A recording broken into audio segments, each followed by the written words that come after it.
I am standing right here with New Jersey Mayor Mr. Ras Baraka, and I'm glad I ran into you in the middle of all of this because one of the stances you've been standing firm in is talking about reparations. Right. And last night we heard President Biden say, "I've got 5 months left, and I've got a job to finish." But there are some calls to ask for a reparations task force. I want to know what your thoughts are on that. Well, it's long overdue. I mean, Queen Mother Moore, one of the oldest, you've been yelling reparations for decades. We've been talking about it for a long time. This is not a new discussion for black people. Many other folks have gotten reparations for harm that has been done to them. Harm reduction is one thing. We always vote for harm reduction. We create policies for harm reduction. We need repair for reduction for harm that has been done to us. So that's what reparations really is. It means repairing people to make them whole. You obviously can't, take care of everything that was lost during that time period. There's not enough money, not enough resources in the world to be able to compensate us and compensate our families and people and generations for the things that we've undergone here in this country. But ultimately, there is a way to begin to repair the damage that has been done. And there's many ways that you can do that, right? And so a reparations task force will talk about, one, what we think was lost. Two, how was that repairable? And what are the mechanisms that we have? If it's earned income tax credits, child tax credits, educational opportunities, health care, whatever it is, cash to folks. We just figure out what that looks like and begin putting that on the table. And in the larger aspect, I think this also helps the economy. You put money in black people's pockets, put opportunity in black people's households, they're going to put it back into the economy. They're going to help the economy grow and expand. This is just real. In fact, the economy has not grown because of inequity, because of segregation, and because of lack of opportunity for folks. And it's actually stagnant because of that. One of the largest economies in the country is Atlanta.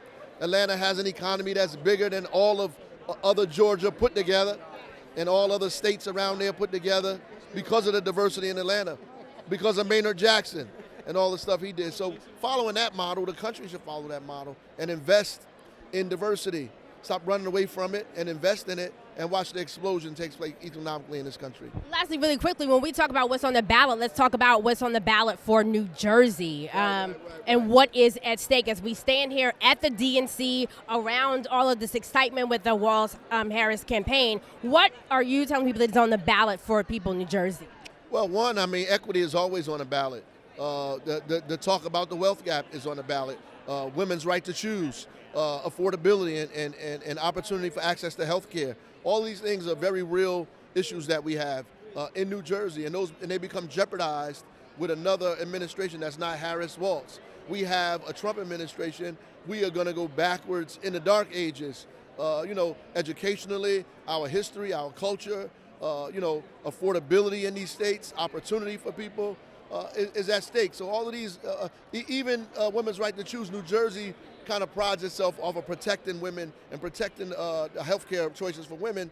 But these things are under attack under a Trump administration. So we have to be careful and vigilant and urgent about these issues and begin to go to the polls. It's the easiest thing you can do is vote. It is the easiest thing. Thank you so much. Yep. Much luck to everything in New Jersey and run for governor ship in New Jersey. Let me just touch on that really quickly because I know they're trying to snatch you up really quickly. When we talk about that, what is the power that you feel that comes even with that you want to make a change in New Jersey when we're talking about the governorship? New Jersey's governor is the most powerful governor in the nation.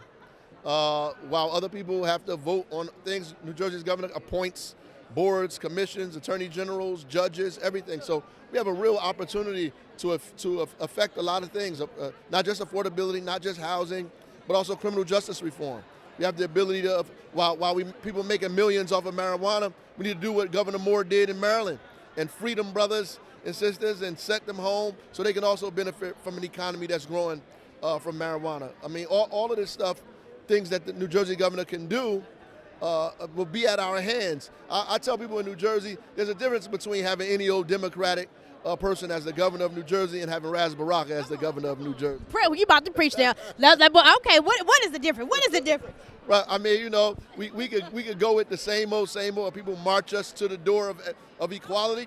Well, it's time for us to go inside. We've been hanging outside for a long time, cheering. We got a lot of people in New Jersey. If they say there's inequity, all of them raise their hands because we're a liberal state. When we say we want to hear the remedies for inequity, those hands go down, right? We need a governor that's going to not just say there's inequity, but also say this is what we need to do to get rid of inequity and figure out and let people know how getting rid of inequity helps the entire state and everybody in it. You can't oppress the cities of a major state, the major cities, and expect the state to flourish.